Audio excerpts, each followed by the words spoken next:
भाई नमस्कार दोस्तों, कैसे हैं सभी लोग। दोस्तों मैं सोलंकी आपके साथ लाइव जुड़ चुका हूं। और दोस्तों आज हम बात करने वाले हैं एक बहुत ही इंपॉर्टेंट पॉइंट पर। जैसे पता है कि मैं DSSB 2024 की वैकेंसी की बात करता हूं। तो दोस्तों नंबर ऑफ वैकेंसी आपकी धीरे धीरे आपकी नोटिफिकेशन आना शुरू हो गए हैं।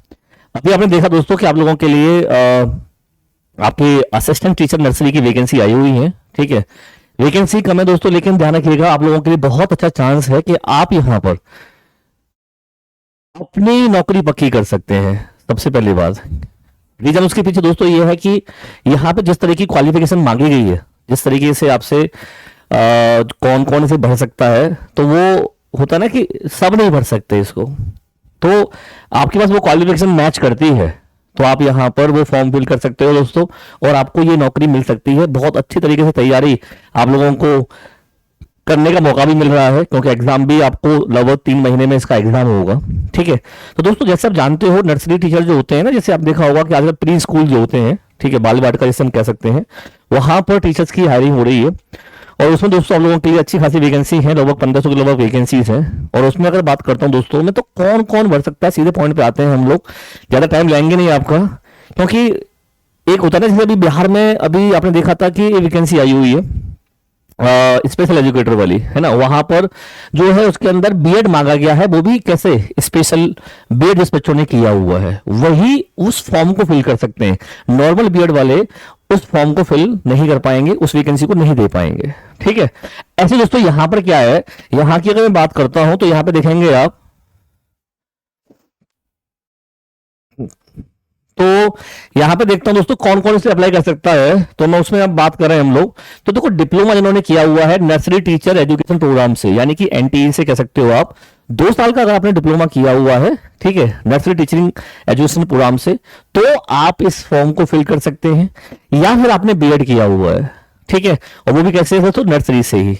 जैसे बताया था आपको मैंने कि बीएड भाई आपके जो स्पेशल एजुकेटर वाले हैं वो वहां पर अप्लाई कर सकते हैं, लेकिन नॉर्मल नॉर्मल बीएड वाले नहीं कर सकते। ऐसे दोस्तों यहाँ पर नर्सरी वाले अप्लाई कर सकते हैं, स्पेशल एजुकेटर वाले या फिर जो है आपके नॉर्मल वो वाले अप्लाई नहीं कर सकते। तो दोस्तों आप जानते हो कि कितने बच्चे ऐसे होंगे जिन्होंने आपका ये फॉर्म जो है अप्लाई, ठीक है, कर पाएंगे वो। तो नंबर ऑफ वैकेंसी कम है, तो दोस्तों नंबर ऑफ एप्लीकेंट भी क्या होंगे, कम होंगे। तो दोस्तों यहां पर ये देख सकते हो आप, देखो यहां पर आपको 12th में 45% मार्क्स चाहिए, ये ध्यान रखिएगा। 12th में आपको 45% मार्क्स एटलीस्ट चाहिए, इससे ऊपर होनी चाहिए, इससे कम नहीं होनी चाहिए। तो ये तो हो गया दोस्तों इसका, इसमें ये। अगर सीटेट की बात करता हूँ यहाँ पर दोस्तों, तो सीटेट होना चाहिए नहीं होना चाहिए, ठीक है। अगर उसको हम देखें तो सीटेट में आपके पास भाई सीटेट होता है कहां पर, नर्सरी में कोई सीटेट नहीं चलेगा, क्योंकि सीटेट आपका 1 to 5 और 6 to 8 के लिए पेपर 1 और पेपर 2 होते हैं। तो दोस्तों यहाँ पर टीचर की कोई जरूरत, सीटेट की कोई जरूरत है नहीं, तो आप इसमें अप्लाई कर सकते हैं। ध्यान रखिएगा आपके पास ये होना चाहिए बीएड नर्सरी या फिर आपका एनटीई का डिप्लोमा।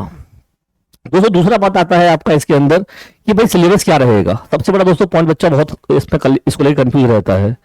तो सिलेबस की बात करता हूँ दोस्तों, आपका जो एग्जाम पैटर्न होने वाला है, ठीक है, उस एग्जाम पैटर्न के अंदर हम बात करते हैं, ठीक है।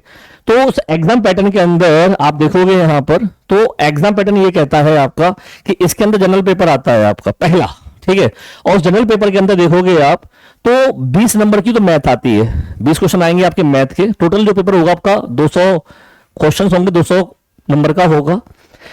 रीजनिंग के आपके 20 क्वेश्चन आते हैं, ठीक है। हालांकि इसका पूरा नोटिफिकेशन साइड पे पड़ा हुआ है, आपको मैं वो पीडीएफ हमारे टेलीग्राम में पड़ी हुई है अध्ययन मंत्रा के पर। लेकिन दोस्तों बार बार बच्चों की काफी कॉल मैसेज आ रहे थे कि सर इस पर एक वीडियो बना दीजिए आप। तो दोस्तों मैं लगा कि आप लोगों को एक ये इन्फॉर्मेशन दे देता हूँ कि सिलेबस में तैयारी करना क्या है। रीजनिंग में हिंदी आती है आपकी 20 नंबर की, इंग्लिश आती है और जीए आती है। ये सिलेबस जो होगा दोस्तों नॉर्मल सिलेबस होता है, बहुत ज्यादा हाई फाई नहीं होता। अगर आप तैयारी कर रहे हो कहीं से भी, आपने अगर तैयारी की है किसी भी एग्जाम की, जैसे एसएससी वगैरह होता है, तो बड़े आराम से आप इसको निकाल दोगे पहले पेपर को। तो दूसरा जो पेपर होता है इसके अंदर, ठीक है, वो पेपर थोड़ा सा देखोगे आप तो आपका 100 नंबर का होगा और टीचिंग एप्टीट्यूड होता है उसके अंदर, ठीक है। तो बच्चों को किस तरह पढ़ाना है, उसके अंदर आपकी बच्चों को ध्यान में रख करके बहुत सारी चीजें हम लोगों को, जैसे साइकोलॉजी जो होती है एक तरीके से, टीचिंग एप्टीट्यूड में कैसे रखना है, बच्चों की हेल्थ को लेकर के, बच्चों के न्यूट्रंस को लेकर के बहुत सारी चीजें दोस्तों इसमें पढ़ाई जाती है। तो वो पेपर 100 नंबर का रहेगा और 100 नंबर का आपका जो है जनरल पेपर रहेगा। इस तरह से दोस्तों आपके टोटल जो है 200 क्वेश्चन रहेंगे आपके इसके अंदर। तो दोस्तों इसके लिए आप लोग अगर चाहें सॉरी, आपको लगता है कि सर हमें इसकी तैयारी करनी है, हम इसका बैच ज्वाइन करना चाहते हैं, कैसे बैच, क्या कोई बैच अवेलेबल है? तो दोस्तों आप लोग जो है ध्यान रखिएगा, 9555 और 9555 ये नंबर है, इस नंबर पर आप कॉल करके बैचेस के बारे में जानकारी ले सकते हैं, ठीक है, क्योंकि ऑफलाइन और ऑनलाइन दोनों बैचेस आपके यहां पर बन रहे हैं। तो दोस्तों ये एक जानकारी थी सिलेबस के बारे में, आई होप आपको पता चल गया होगा क्या सिलेबस रहने वाला है, कौन कौन फिल कर सकता है, आपको यही बता दिया मैंने दोस्तों। तो ऐसी जानकारी के लिए जुड़े रहें आप मध्य मंत्रा के साथ, मिलते हैं फिर आपसे नेक्स्ट टाइम। Thank you.